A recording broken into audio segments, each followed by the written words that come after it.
Durant le mois de janvier et même au mois de février, il y a certains travaux que l'on peut faire au jardin, notamment pour avoir de meilleures floraisons durant la saison printanière et estivale, notamment pour les rosiers comme c'est le cas ici. Comment procéder? Je vous en parle aujourd'hui.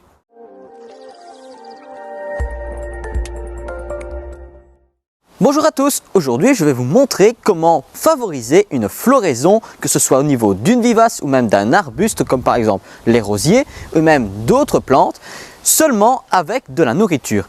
On peut remarquer ici nous sommes en plein mois de janvier-février et donc les végétaux sont encore en repos végétatif, sauf pour les plantes qui fleurissent durant l'hiver comme par exemple les hellebores. Durant cette période, les végétaux sont en repos, ils ne fabriquent pas de photosynthèse, ils n'ont pas de feuilles et on peut remarquer notamment sur les rosiers que les bourgeons commencent déjà à gonfler. Ça veut donc dire qu'il faut ne pas tailler actuellement et patienter jusque fin février, début mars pour la taille. Mais aujourd'hui, ce n'est pas de taille que nous allons parler, c'est surtout la floraison prochaine de ce rosier. En revanche, dans le sol, il se passe quelque chose. Les racines profitent de la saison hivernale pour favoriser un meilleur enracinement pour plusieurs raisons. La première, favoriser un bon ancrage dans le sol pour que la plante puisse être bien stable et favoriser des grosses racines au fur et à mesure, mais également pour aller puiser de la nourriture plus bas et plus sur les extrémités, car la plante aura besoin de beaucoup de matière nutritive pour assimiler la plante pour son développement, mais également pour une bonne floraison. Et ce coup de pouce, je peux le faire de moi-même. Au pied de la plante, je vais installer du compost. Alors ici, j'ai du compost de mon compost que j'ai fait durant la saison estivale 2023. On peut remarquer qu'il est très bien décomposé, bien noir. Maintenant, il est prêt à être utilisé pour le potager, mais également pour les plantations du jardin.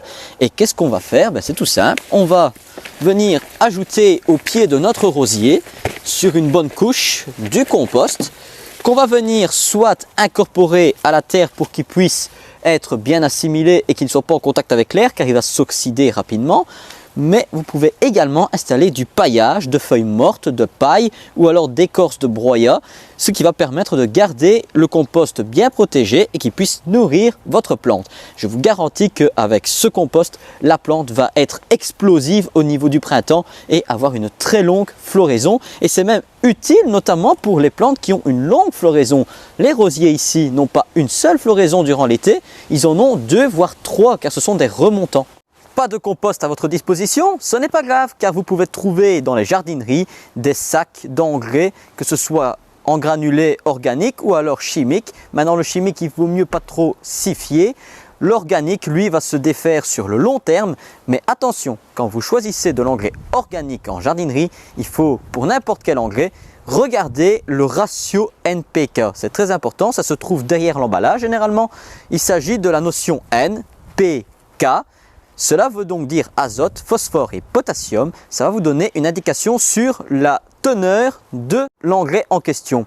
Et pour les plantes fleuries, il faut privilégier les engrais avec beaucoup de potassium, c'est-à-dire le K. Il faut qu'il soit plus intense que le N et le P.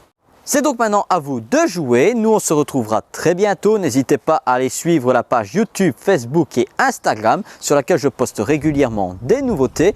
Et n'oubliez surtout pas, on se retrouve la semaine prochaine. Et le jardinage n'est pas une corvée, mais un retour aux sources.